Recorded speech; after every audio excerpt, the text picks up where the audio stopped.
Hiya guys, welcome back to Wentworth Life, the YouTube channel that talks all things Wentworth.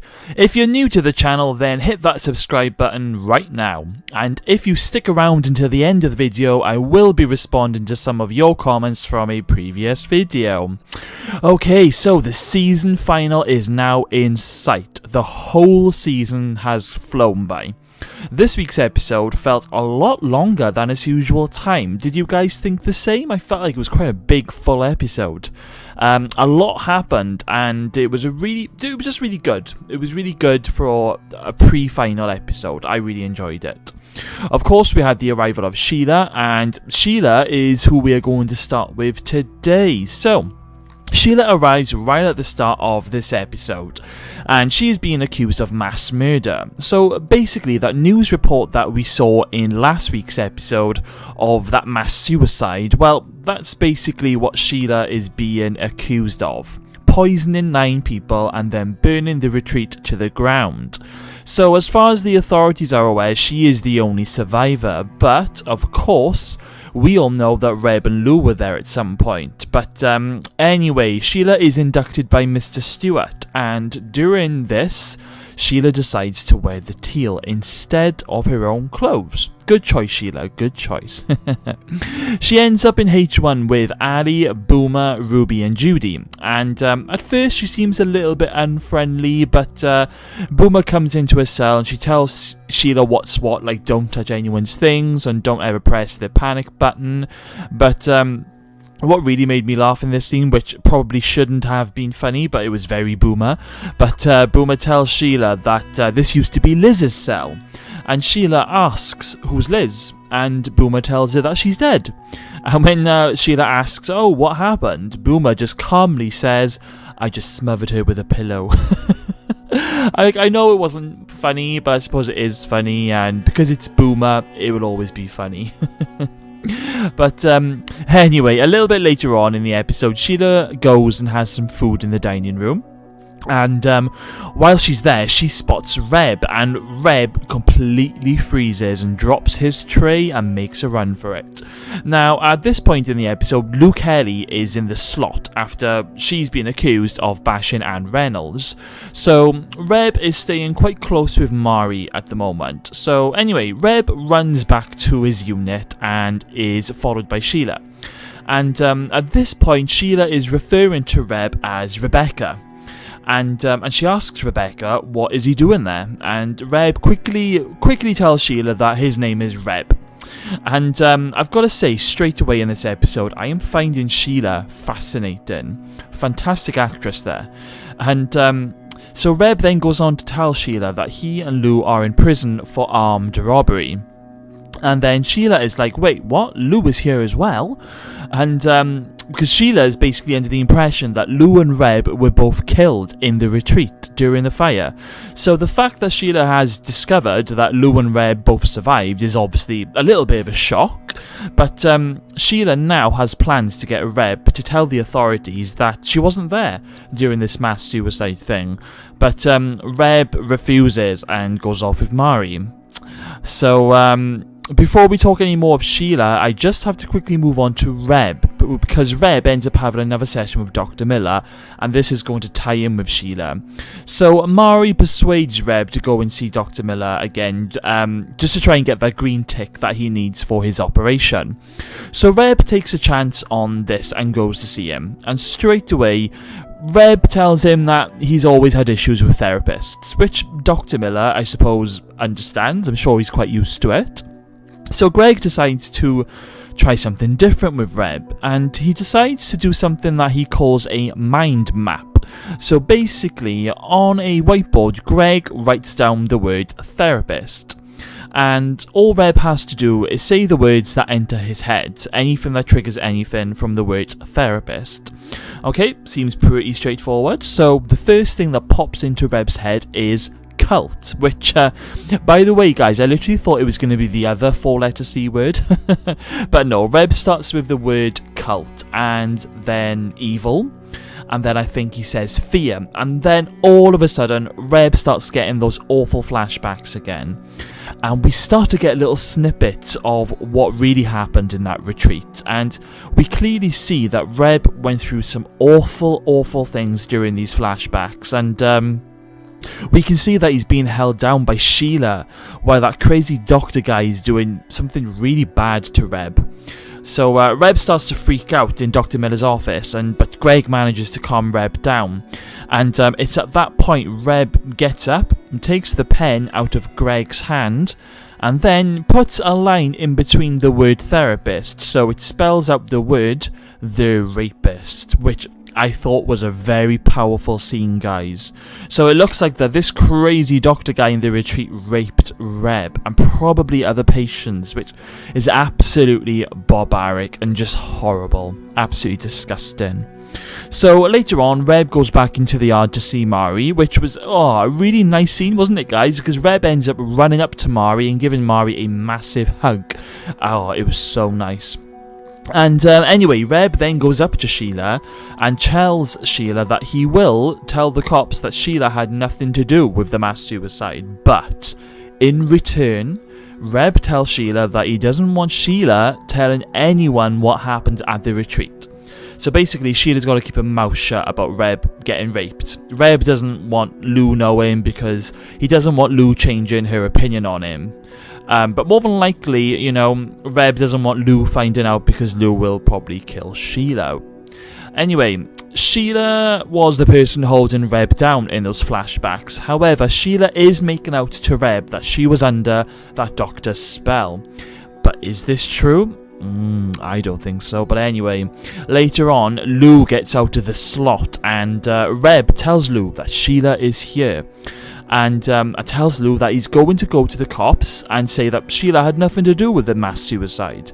But Lou tells Reb that he cannot tell the cops anything because nobody knows that they were even tied to that place. But Reb is adamant that he has to, because remember, Reb doesn't want Lou finding out about being raped. But then Lou drops a bombshell. Sheila drugged the girls in the retreat so the crazy doctor could rape them. And in Lou's own words, Sheila is a monster. Wow. So that puts a bit of spanner in Sheila's works, doesn't it? So later on, Lou goes to meet Sheila and tells Sheila that Reb will not be helping her. It's quite an interesting scene because it's the first time we see a little bit of fear in Lou's face. And while Lou walks away from Sheila, Sheila shouts out, "Does Reb know what you did in the retreat?" And Lou is looking a bit scared and shifty here, so what did Lou do that will upset Reb? Well, towards the end of this episode, Lou has a flashback to the moment when Reb was raped. Sheila is holding Reb down, and everyone else at the clinic are being forced to watch Reb get raped, including Lou. Yes, Lou was there. She was forced to watch with the rest of them. Now, it's not known at this stage why Lou did nothing to help, but my guess is that she was too scared and too brainwashed to do anything. And I mean, she is clearly outnumbered when we see these flashbacks, but my god, what an awful secret to have. And now, Sheila is threatening to expose that secret. That really is not going to go down too well, definitely not. And just sticking with Sheila again for the moment, there was a bit of a creepy scene with Judy Bryant. So Judy ends up buying some LSD off Reb. Judy basically says she just wants to get out of it for a while, and later on she takes it while they're all locked up in the unit H1, and Judy starts to freak out while she's off her face. So Boomer, Ruby, Ali, they're all trying to help her, but they don't really do much of a good job. They just make her freak out a bit more. And Judy even slaps Ali in the face, which was quite a shock. So Sheila steps in straight away, and she takes full control of Judy. Like, she really takes control. She ends up laying Judy on the bed and calming her down, but not before taking a look at her body, her lower half of the body, in a really, really creepy way. But of course, this is what she used to do, isn't it? She's the one that used to drug the girls and get people to rape them. So Sheila is definitely a very, very dark character, accused of murdering 9 people and dragging girls for that crazy doctor to rape them. It's pretty sickening, and that's putting it quite lightly. Definitely one of the darker characters I think we've ever seen on Wentworth. Watch your back, Wentworth girls. So, before we move on to Ferguson, who played a massive part in this episode, I just want to talk about Ann Reynolds and how much I hate her at the moment. You see what I mean? Because Ann is back. She's back with cracked ribs, but she's finding it a bit hard to believe that it was Lou Kelly who attacked her and gave her the broken ribs. So she goes to visit Lou in the slot, but even Lou tells her that, you might be a CUNT, but you're true to your word. So Ann goes to Will and asks him who informed on Lou Kelly, but he will not say. So later on, Ann goes into Vera's office, and this is where we see how manipulative she really, really is, especially with Vera. Ann pulls out the victim card, telling Vera that she feels like a victim, and just like the time when she felt like a victim when the terrorist attack happened. Ann literally uses all of these fake emotions that she has while she's chatting to Vera, and Vera ends up then telling Ann that it was Ali who told them it was Lou Kelly. So Ann knows what she's doing, and I tell you what, things just get worse here now, because then Ann uses this information and she just goes and tells Lou Kelly that it was Ali who lags. Like, literally, this is why I actually hate Ann by the end of this episode, because Ann even goes on to say that if Lou wants to take this personally with Ali, then she will use all her authority to protect her. So basically, Ann has just said to Lou, you can go and do whatever you like to Ali and I will make sure you don't get the blame. Like, this is some serious stuff. Like, I literally cannot believe that this is what Ann Reynolds is like. I knew she was a tough general manager, a little bit up her own arse, but of course she hates Judy because she thinks Judy is a terrorist, so I can actually understand her hatred for Judy. But this, like, what the hell? Ann Reynolds seriously is dangerous now, and I really hope she gets taken down soon. In fact, I would absolutely love it if she ends up on the wrong side of her own bars and she ends up having a showdown with Judy. I mean, that would be pretty epic, wouldn't it? But anyway, guys, Ann Reynolds is one dangerous cookie. And because she's told Lou that it was Ali who lagged, later on, Lou tells Reb that they now need to take Ali down. So the showdown is on, and it's all because of that bloody Ann Reynolds. And personally, guys, I don't think Ali stands a chance in this showdown. So oh god, things are just getting worse, and we're now going to move on to Joan Ferguson, aka Kath Maxwell. So last week, Joan was starting to see these weird visions of a little girl, a creepy little girl, and this continues on to this episode. So Joan is having a session with Dr. Miller, and she starts to see the little girl in his office, and this little girl's hands are covered in blood. So Ferguson starts to have a little bit of a meltdown, and Greg manages to calm her down and says, look, this is a good thing. Some of your memory's starting to come back, so it's a good thing. And also, when Vera walks past the window, Joan asks Greg, why does she hate me so much? And this leads me on to my next scene that I really want to talk about, and I thought it was an absolutely fantastic scene. It's a scene with Vera and Joan. So Vera is told by Jake that Ferguson wants to see her. So Vera goes to see Joan while Joan is prepping some food in the kitchen, and they both end up going into the equipment room alone to have this private chat. So Joan asks Vera what has she done to deserve such disrespect, which Vera ends up laughing off, and because of course Vera thinks that Joan is faking her, she's faking her amnesia. But in this instant, Vera decides to play the game, and Vera proper lets rip, guys, doesn't she? She reminds Ferguson of the time when she let an inmate stick a needle in her neck, which resulted in her getting hepatitis C. She reminds her of the time when she was pretending to mentor her, but instead manipulated her. And she also reminds her of the time when Ferguson was using the man that she loved to spy on her. And oh my god, guys, she doesn't she probably goes mad, doesn't she? And she doesn't hold back at all. You can clearly see that this was a long time coming from Vera. I mean, I reckon Vera, she's rehearsed that in her head for many years, and she was finally waiting for that moment. It was absolutely brilliant. Definitely one of the highlights of the episode for me. The hatred that Vera has for Joan is off the scale, completely off the scale. I think if Vera could get away with murder, she would try and kill the freak. That's how much she hates her right now. So a little bit later on, Joan notices that Reb has a phone in the cell, and she sees him stuff it under the mattress. So when Reb leaves, Joan goes into the cell, grabs the phone, and starts dialing a phone number. And believe it or not, guys, it's Vera's personal phone number. Bit mental here now. So Vera answers the phone call, which obviously is from an unknown number. And when she answers, Joan pauses for a minute, because I think even Joan is confused by what she's doing. Like, what the hell is happening? How do I know this number? I think she literally has this one number ingrained on her memory, but she doesn't know what it means. So Joan then says on the phone, "Who is this?" in her freaky voice.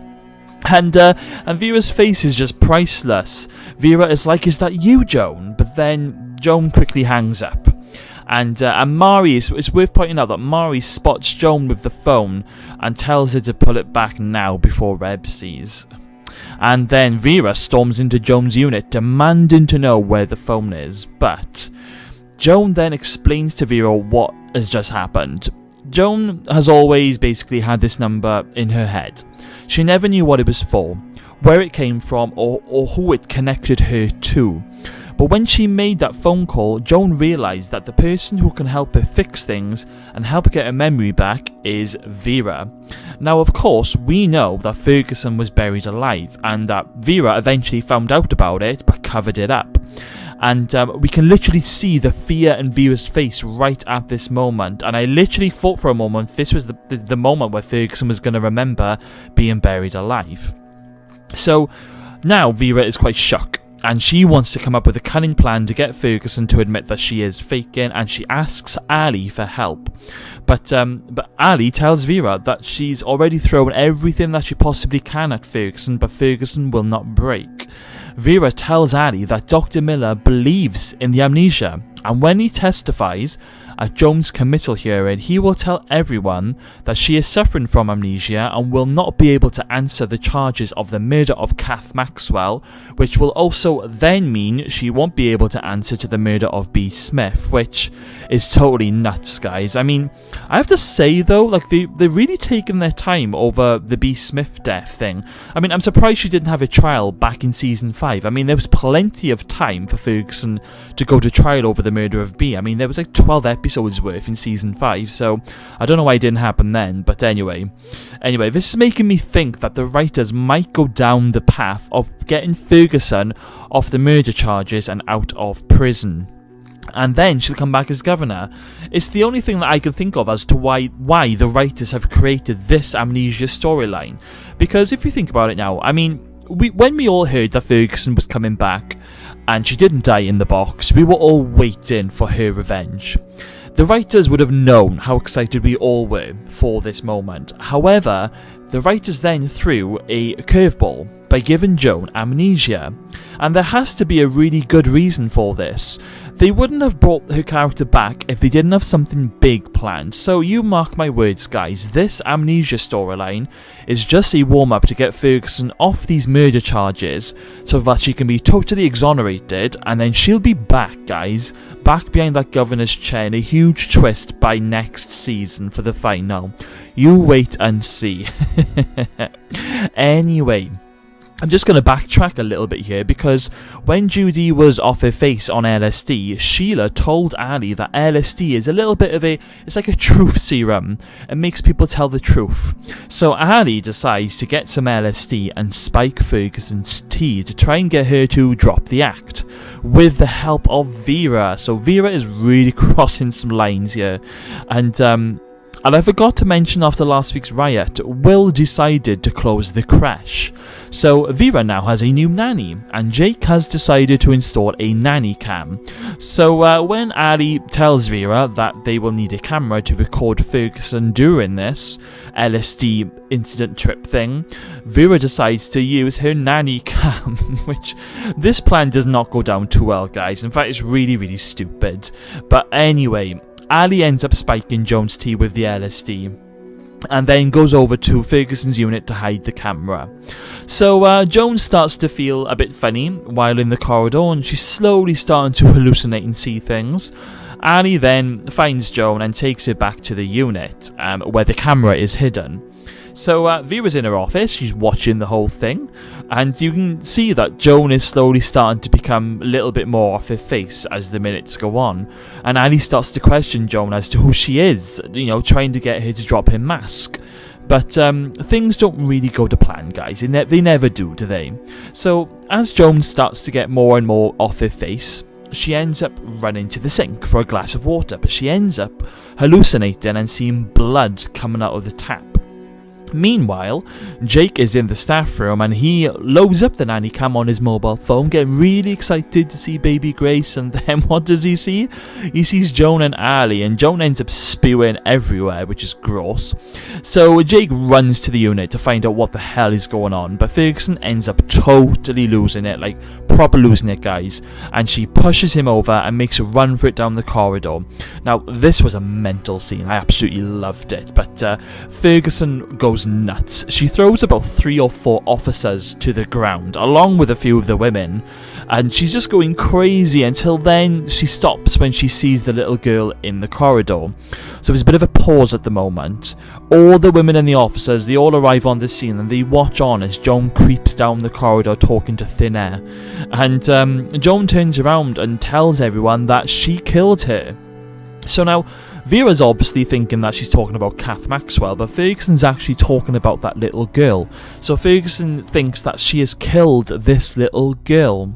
Mr. Jackson then ends up on the scene and he tries to calm Joan down, but just as Joan starts to walk towards him, Linda Miles smashes Joan over the head with her baton. Like, I mean, she proper goes for it. Like, she really, really does smash her hard over the head. Now, I'm not being funny here, but what the hell? It was only a few weeks ago Joan had major head trauma and had surgery for this. So literally Linda could have killed her with that massive whack that she did. I think Linda went too far in this scene. She really could have killed Joan. And to be fair, Mr. Jackson, I think, agrees with me, because later on he's had enough and he goes and tells Linda to hand her badge in at the gate. She is suspended. And I tell you what, rightly so. I personally think Linda went way too far on this occasion. I know she's suffering from PTSD, but Jesus Christ, if she can't control herself, then she really shouldn't be working there. And I have to agree with Will on this one. So maybe Linda can go and get the help that she needs, because she didn't even turn up for Dr. Miller's meeting that was scheduled. So I really hope it's not the last we've seen of Linda, but I do hope she goes and gets some help. So Ferguson is taken to the hospital wing, and she is restrained until the LSD starts coming out of her system. And Dr. Miller ends up throwing a spanner in Vera's plans, because he tells her that Joan's been spiked with LSD, so anything that she has said while under the influence is meaningless. And I'm not being funny, Vera ain't stupid, so she should have known this. But anyway, Vera's plans fail. I'm not surprised. I mean, it wasn't really very convincing, was it? Especially when Ali, on video camera, was literally trying to put words into Ferguson's mouth. And I don't even know how they were going to explain the illegal camera thing in the prison.